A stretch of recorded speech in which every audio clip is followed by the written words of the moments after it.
If I press and hold this button, I can open all the doors on the new Audi Q7 automatically. There's an opaque blind for the sunroof, which you can control using this panel here and just have it exactly as you like it. Look at the pattern I've created. And now I can change it again. There's also a hands-free tailgate opening that actually works. And then if I press this button here, you got a retractable tow hitch which can tow up to 3.5 tons. Not every feature is great though. For instance, these Magna-Lock charging pods are standard on the Q7. Great if you got Magna-Lock on your phone, but like most people, you probably haven't. And so it's very hard to charge your phone wirelessly. Why can't we just have normal wireless charging bays? The car I have here costs over £100,000, yet when you go to open the boot and squeeze like that, listen, that bit of trim creaks. What? Audi's done away with manual controls for the air vents. Look, they're not there. You have to do it through the screen, like that. Something else to go wrong, or some means you have to do it by entering a menu. And in fact, the whole climate control system is a bit confusing. Look, with just everything everywhere. Can you find the off button?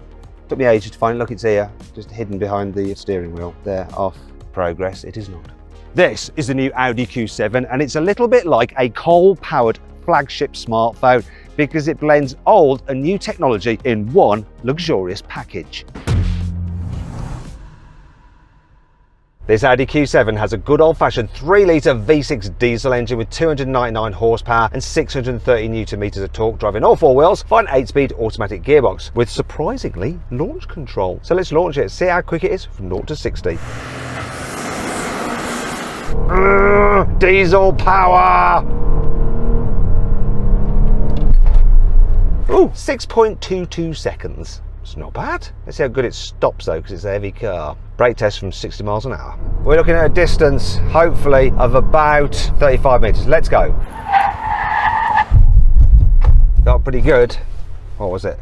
Look at that. 31 metres, that is impressive. But does this car look impressive? The new Q7 has more road presence than its predecessor, partly because it's slightly wider by about that much. It's over 2 meters wide. It's also got this bigger grille. Look at it. It's very aggressive. And it actually illuminates. The badge illuminates if you buy the car in the USA, but it's not allowed to in Europe because of some advertising reasons. If you like advertising Audi, apparently. The car gets Audi's new headlight design. You can get it with special matrix LEDs, and then you have these daytime running lights here, which can show different patterns depending on what you choose on the main infotainment screen. Also, the main headlights have this feature where they can display at night a carpet of light on the road in your lane, and then when you indicate, it'll shift that carpet over to the nearby lane that you're moving into to tell other drivers. The car can even display its indicator signal on the ground as a further warning. Wheel sizes start at 20s, rising up to these 23s. They are huge and they certainly fill the arches. Moving down the sides, this particular car has the black pack, so you have black window surrounds rather than chrome and black roof bars rather than satin. The car is actually slightly taller than the previous generation model to give it more interior space. Then around the back you have optional OLED tail lights. As with the front, you can personalize the light signature, and there's even a function that when you have your hazard lights on, you get a little warning triangle in the light itself, and when you hit the brakes you get another one with the high level brake light. Also at the back, Audi is allowed to illuminate its rings in all markets. Tell you what's good news,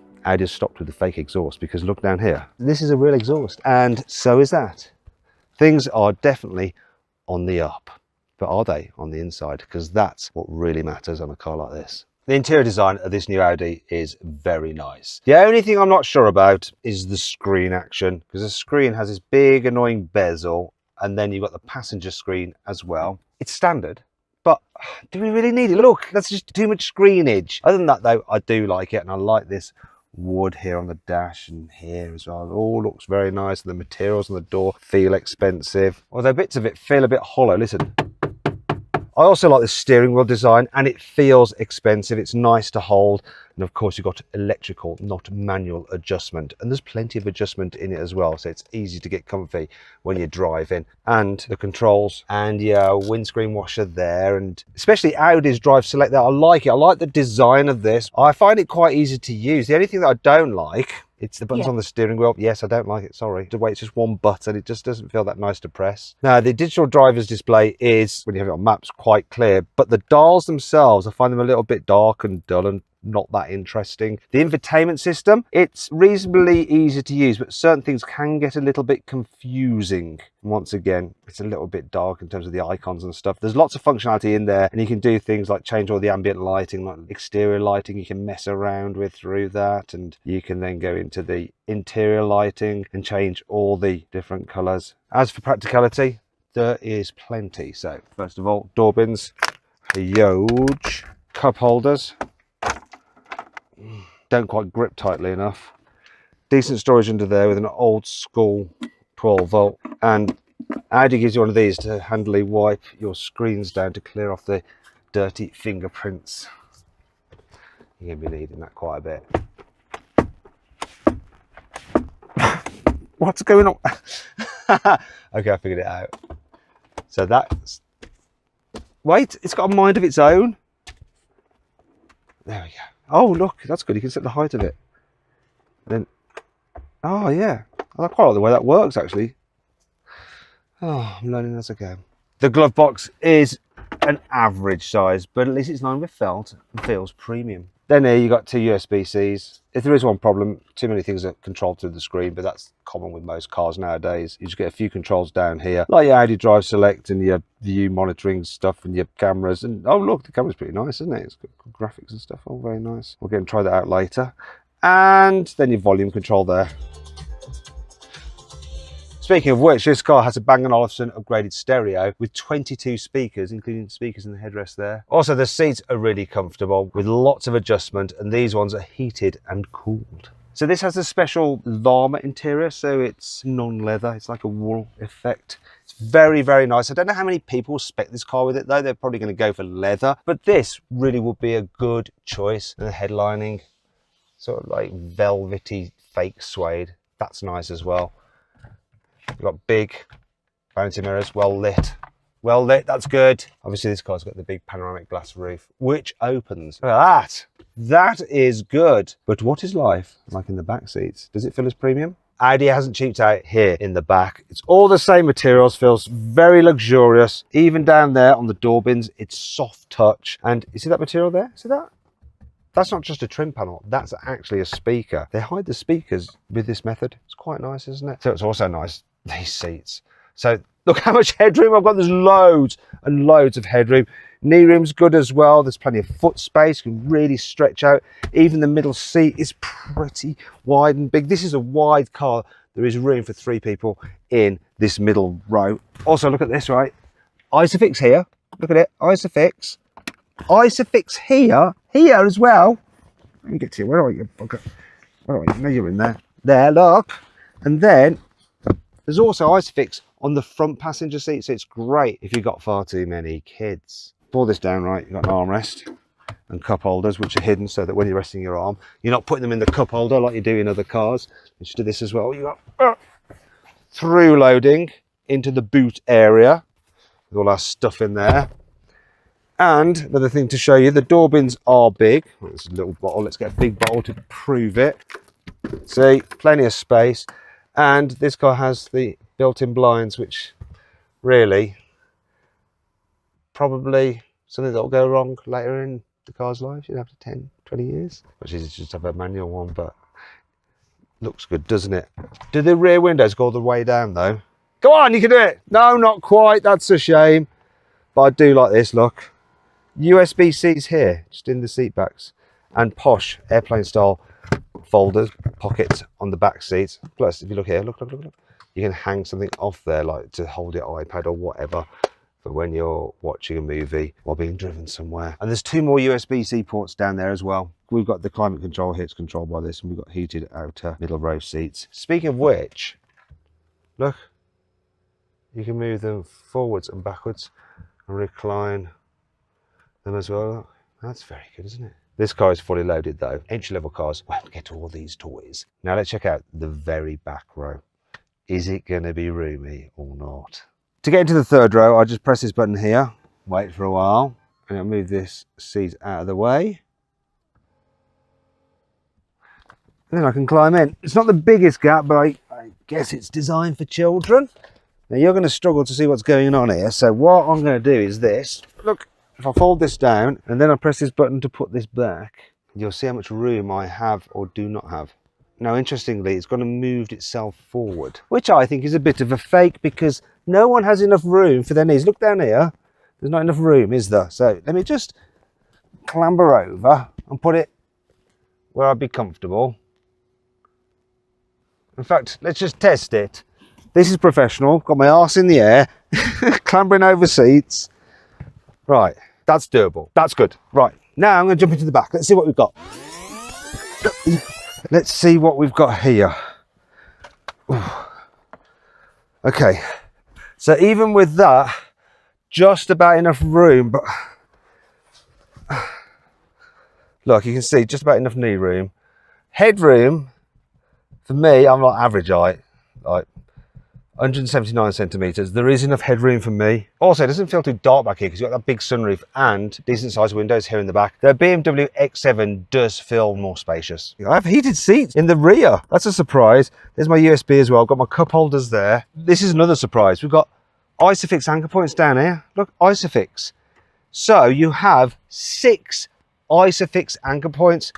That is a lot of Isofix anchor points. So this car isn't the best in the rearmost row, but it's not completely tragic. Kids will be fine and adults will be okay for shorter journeys. But what about everyone's luggage? Even in 7-seater guys, the Audi Q7 has a reasonable amount of luggage space. Look, this area here.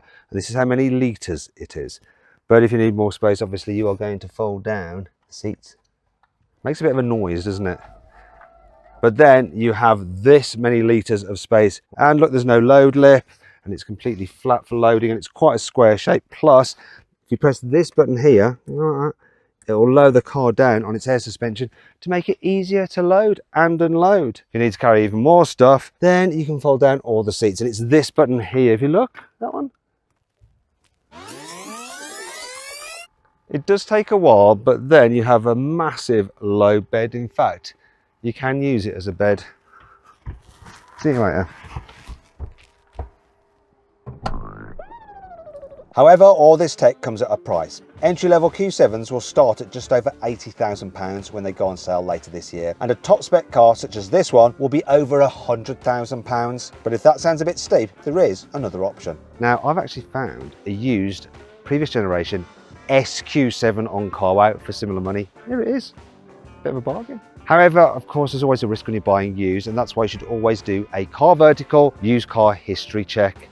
Because here's an example of an Audi Q7 with a bad car vertical report. Look, you won't want to buy that. It's been involved in an accident. And that's why you should always do a car vertical history check. And when you do, use the code CARWOW for 20% off.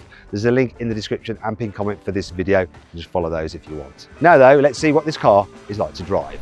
One of the things I really liked about the second generation Audi Q7 was that while it was a big, comfy cruiser, it was also surprisingly fun on a twisty road. Let's see how this new one performs. So I'm going to go into dynamic mode. Let's go dynamic. So it's stiffening up the suspension, sharpening the throttle response, adding weight to the steering, and making a fake noise to the speakers, even with the air suspension in its firmest setting. Because this is the comfort model, there is always a bit of lean in the bends, but it feels pretty stable and surprisingly agile because we have rear wheel steering. That helps. The car turns in a little bit better and feels a touch more stable. You can razz along at a surprising rate. And the good news is the brakes are great as well. So if you need to suddenly stop for roadworks like that, it's all fine. Don't worry guys, you're safe. I wouldn't like to be doing that today. It's blooming boiling outside. Now it's about to get proper twisty. Oh, lost my phone. That's how well it grips around corners. Look at that. Surprisingly good.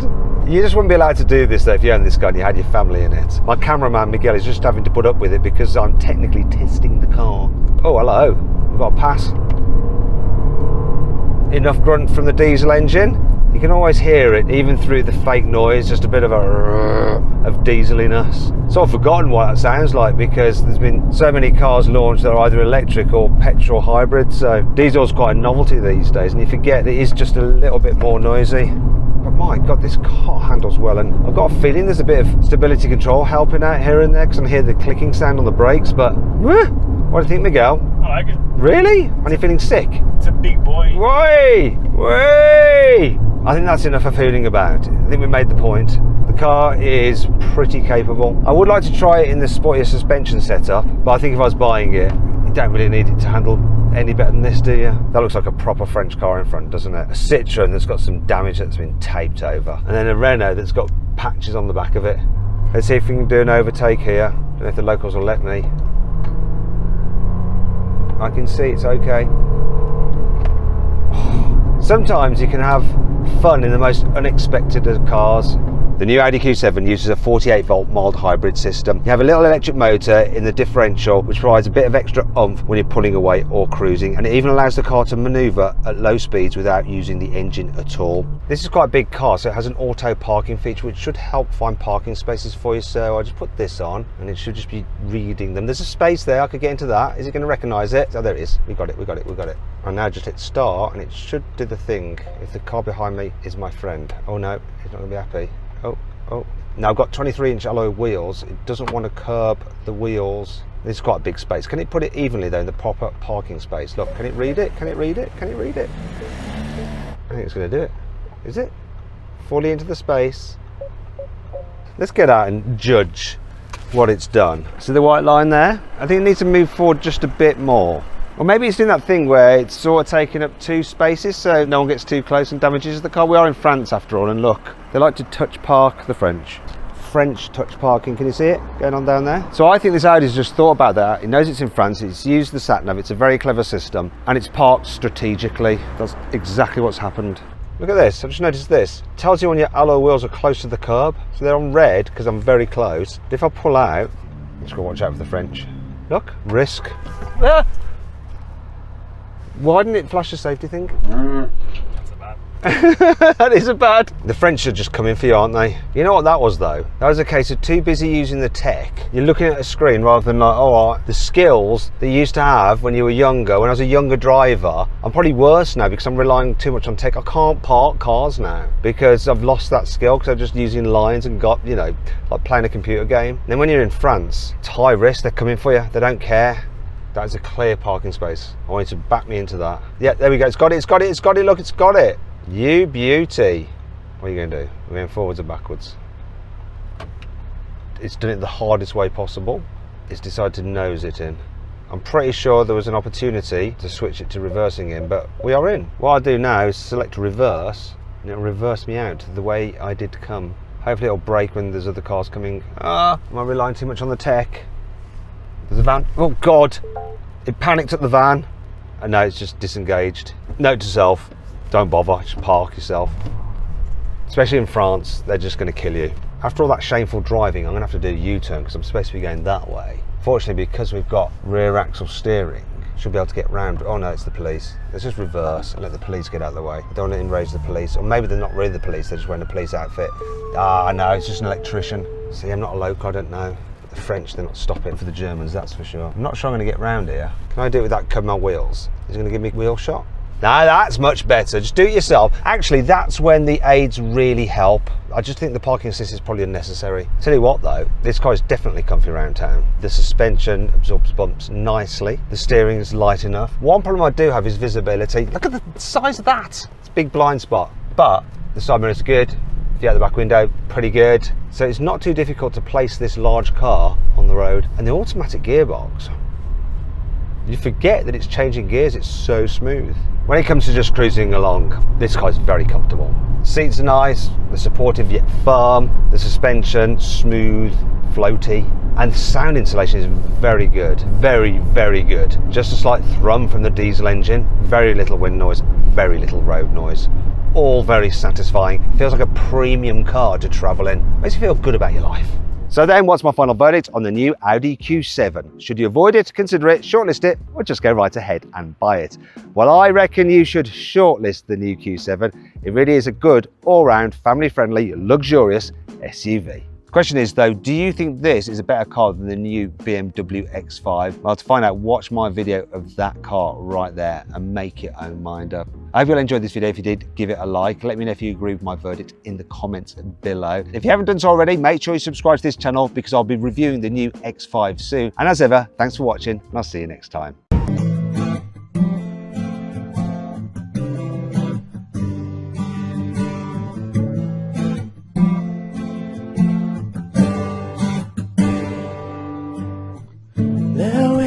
first sight, I never believed. When I saw you for the first time, I changed my mind.